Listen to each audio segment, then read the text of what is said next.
In just 1 week, we'll celebrate the Academy Awards. They promise to be controversial, as for the second year running, the nominees are whiter than a Yeti in a snowstorm, fighting Tilda Swinton. And yet some are arguing it's not entirely the Academy's fault. Some observers say Hollywood just doesn't provide enough good roles for black actors. One of the reasons for this might be that even when there are roles for non-white actors, they sometimes still get played by white people. In Prince of Persia, based on a video game set in ancient Iran, Jake Gyllenhaal plays the title character. That's right.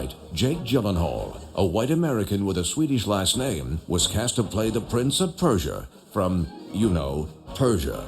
And he's far from alone. Just last year, Emma Stone played the half-Asian Allison Eng in Aloha.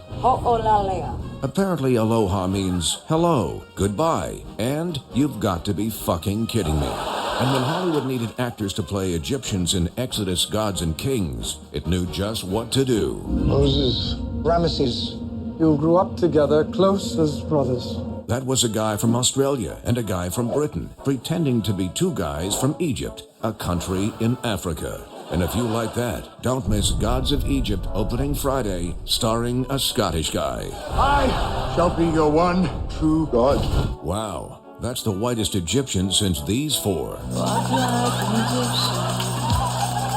All of this is nothing new. White actors have taken roles designed for every ethnicity throughout Hollywood history, from John Wayne as Genghis Khan in The Conqueror. Your treacherous head is not safe on your shoulders. To the non-Puerto Rican Natalie Wood as Maria in West Side Story. Buenas noches. To the multiple instances of white actors playing Asian characters, from Marlon Brando, Sakini by name, interpreter by profession, to, of course, this. You cannot go on or keep ringing my bells. It's a performance the New York Times in 1961 actually praised as broadly exotic. Seriously. Yes, there's no shortage of roles for white actors playing non-white characters. The historical figure you're playing wasn't white?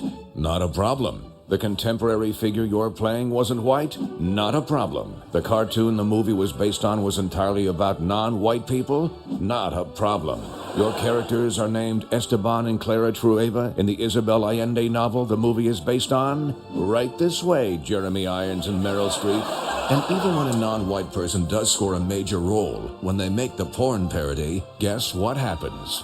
Don't worry, I got this one. No, Glenn. Put your dick away. And when filmmakers get called out on whitewashing, the justification is less to do with black and white and more to do with green. Director Ridley Scott told Variety magazine he can't mount a $140 million film and say that my lead actor is Mohammed so-and-so from such and such. Yeah, you needed the white-hot star power of whoever the fuck this guy is. And maybe all of this would be less egregious if any time an actor of color took on a traditionally white role, half the country didn't go apeshit. The appearance of a black stormtrooper in the first trailer for Star Wars The Force Awakens is causing a lot of chatter on social media, even some racist comments. Several people were apparently upset that the actress playing the character is African American. He'd be the first black Bond. The author of those Bond novels saying Elba is too, quote, street. Yes, if you're black, even if you're an actor who sometimes dresses like French Waldo, people will still say you're too street. And this isn't even getting into how movies about minorities will still put white people in the foreground. How are we supposed to believe Tom Cruise is the last samurai? This guy is the last samurai? This guy? This guy is the last samurai? This guy. This guy is the last samurai. Fuck you. So when you hear people say the Oscars are so white because the roles aren't there, just remember, the Academy gave Oscars for characters named Olan, Billy Kwan, and Luis Molina to actors named Louise, Linda, and William, all of which is enough to make you ask, Hollywood whitewashing, how is this still a thing?